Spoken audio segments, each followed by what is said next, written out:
Kira Edwards with Where is the Buzz TV. Hello, ladies. Hi. How are you all doing? You look beautiful. Thank you so much. Yes, thank you so much. Yeah. I love the style here. So I just want to get right into it because I've become a huge fan of the show overnight, literally. Both of your characters in their own way. So let's hop right into your character. You play Izzy.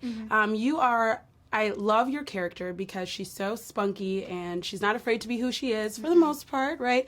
And she stands up for what she believes in. I think she's a rebel in a good way. I think it's amazing. Yes. But being a teenage girl, some people might label that as an outcast, right? Both at home and at school. So for you, how was it playing that role and tapping into that?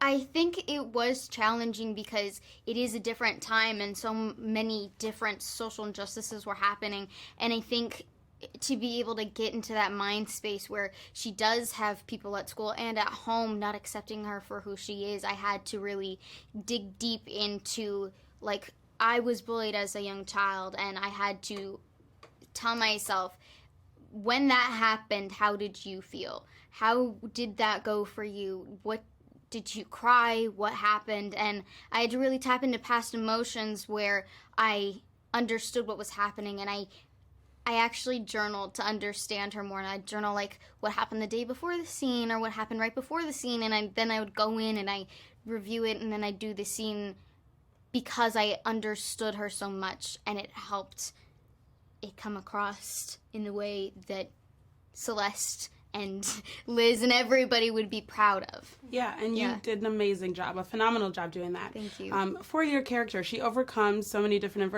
adversities, and like you said, there are so many things going on in the world. For young teenage girls who are watching this and may relate to Lexi, or Izzy, excuse me. It's okay. To Izzy, what do you want to tell them? What's the biggest message you want to get across to them?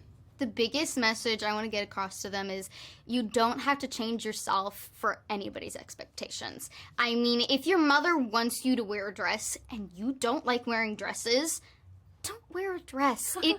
You should wear what makes you comfortable. You should be who you are. What makes you comfortable is the most natural. And it's not going to feel weird. It's not going to make you look strange. It's going to make you be who you are. And I think I hope that it sparks conversations between other kids and their parents, and I hope kids talk to their parents about issues they might not want to talk about, and parents ask their kids questions they don't really want to talk about either. Yeah, absolutely. And for you, Miss Lexi, Yeah. Your character comes off as so polished, like a mini Reese Witherspoon, which I love. But as the show goes on, you learn more and more to you, and that there are more layers to you. First of all, how is it playing the daughter of Reese Witherspoon? I mean, she's incredible. You know, she's someone that I've looked up to my entire life, and to be able to not only see her in her element, but to be able to collaborate with her was like, I mean, a complete dream come true. She's a beautiful human being. Absolutely. Yeah. And in what ways do you think you relate to your character, Lexi, off screen? You know, what's interesting about, or the most exciting thing to me about playing Lexi was how different we were. And I think that, you know, as the series progresses, you see how she unravels and she goes through some things that are very normal coming-of-age stories that I think are very universal.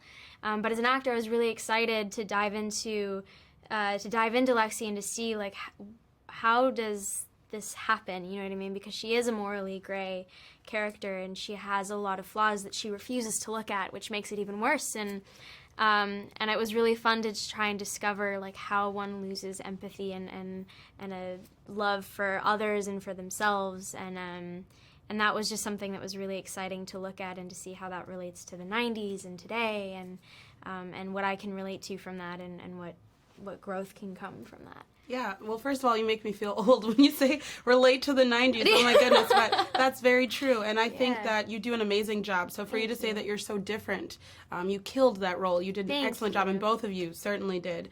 So for you two, I'm hoping to see more of the show, more seasons to come, because it's amazing from what I've seen.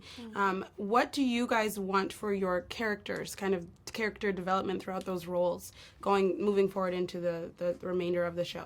You know, I think that my character is very ungraceful in her approach to this, but I think one of the most powerful things you can do as an individual is to really look at yourself the way that you actually are, and to not seek comfort in being right, but looking at you for who you really are, and growing from that. You know, the only way you can change is to see something without these like rose-tainted glasses.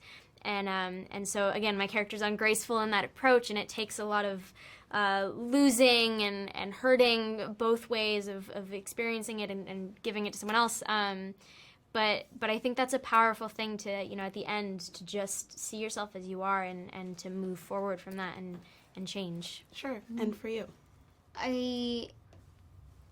I hope she begins to understand herself more than she already does in the end. I hope that she becomes worldly, and I hope that she really understands that she doesn't need anybody's permission to be who she is. And I hope that, like the other characters and things like that, that they explore their differences from other people and how society expects you to do certain things, but nobody's perfect. I mean, nobody is perfect. Everybody's just hiding behind themselves, waiting for a moment to be truthful.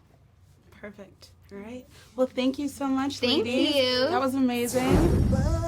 Where is the buzz you said was mine?